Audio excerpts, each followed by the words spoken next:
તેઓ પધારી રહ્યા છે.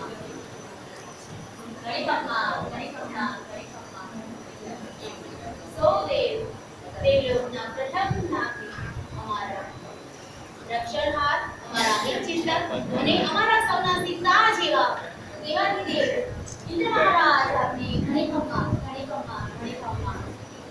બસ શુભમ બસ